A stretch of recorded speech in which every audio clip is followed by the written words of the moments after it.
Welcome to Comic Book Overview, where everyone can come and indulge in all things comic related, whether it be movies, TV shows, cartoons, video games, or just comics themselves. If you love comic books, then show it by hitting that subscribe button to help this precious media that we all love thrive and flourish.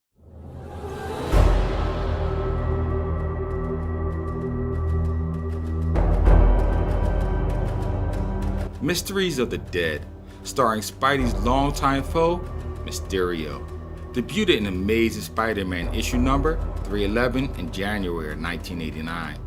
This issue is interesting because it truly amalgamizes reality, illusion, and the supernatural all in one solitary issue. But to explain just what I mean, I have to give you a little background story though. You see, events at this time in the X titles, though not directly concerned with Spider-Man, have spilled over into his timeline. The Inferno crossover story arc was happening in which there were two separate primary storylines.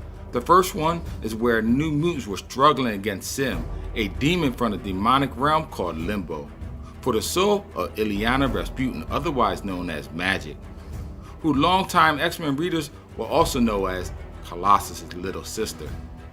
The second story pits X-Men and X-Factor teams against Naaster, a demon, and Madeline Pryor, a Jean Grey clone, over the life of the infant known as Nathan Christopher Summers, who is the biological son of Cyclops and Madeline Pryor, and who will one day grow up to be the infamous Cable. Whew, you got all that down? I tell you all this because their feud caused a gateway from Limbo to New York City to open, releasing demons onto the material world. The effects caused inanimate objects to become demonically possessed and begin attacking and devouring bystanders. Elevators grew teeth and ate people.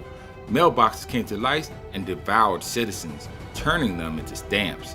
And statues of lions came to life, taking on their true-to-life animal instincts, which segued into the beginning of this issue. Spider-Man, while swinging past New York City Public Library, comes across a chaotic scene. It seems as though inanimate figures have come to life of their own volition and are seeking out defenseless prey to devour. Swiftly he descends upon the feline predators, smashing them into paltry rubble. Though the eeriness of the situation perplexes him. How can lifeless statues come to life? With a spellbinding leap, he scales a nearby wall, recovering his webbed camera, and then continues home. While cutting through an alleyway, he comes across a troubling though familiar scene. An old sub-level criminal by the name of Peanuts Maroney has resorting to his old routines of muggings. With a flick of the wrist, Spidey sabotages his plans though. But something is wrong.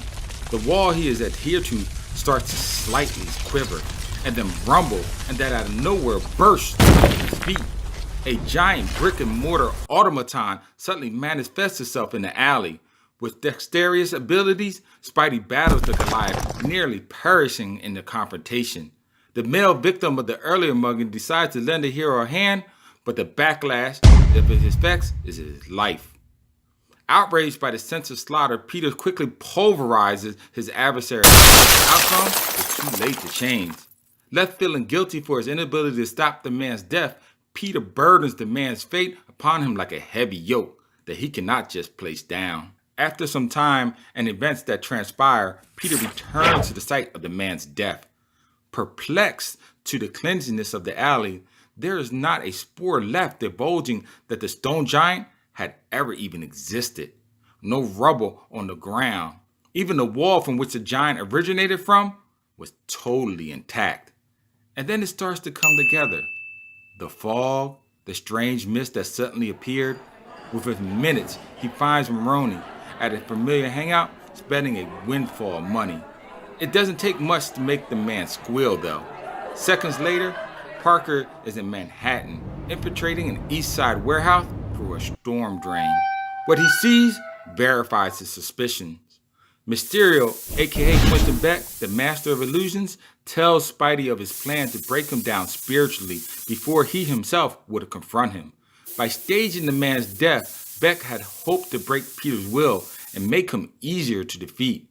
Realizing though that his plans were undone, Mysterio quickly absconds from the scene, leaving a gauntlet of both real and imaginary enemies for Spider-Man to fight.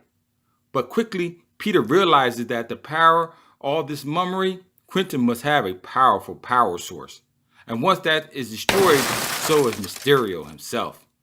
Not able to take the power shortage in the system, Mysterio's gadgets go haywire, effectively rendering the Master of Illusion unconscious. In this issue, you see how Marvel does a great job of bleeding multiple story threads across various titles.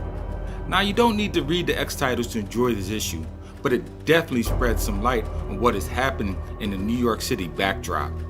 As always, I encourage you to read this issue, as I have heavily glossed over a large amount of the comic, and a lot of important details of Peter's life have been cut out of this video. Which leads me to one last insert about this issue: the splendid artwork of Spawn's creator, Todd McFarlane, who I personally believe hit the height of his stride with Marvel when he started drawing The Amazing Spider-Man. He is considered one of the best to have ever picked up the pencil to draw the wall crawler. Well, there you go, fans. If you liked what you saw, then subscribe and tap that bell icon to be notified when future issues drop.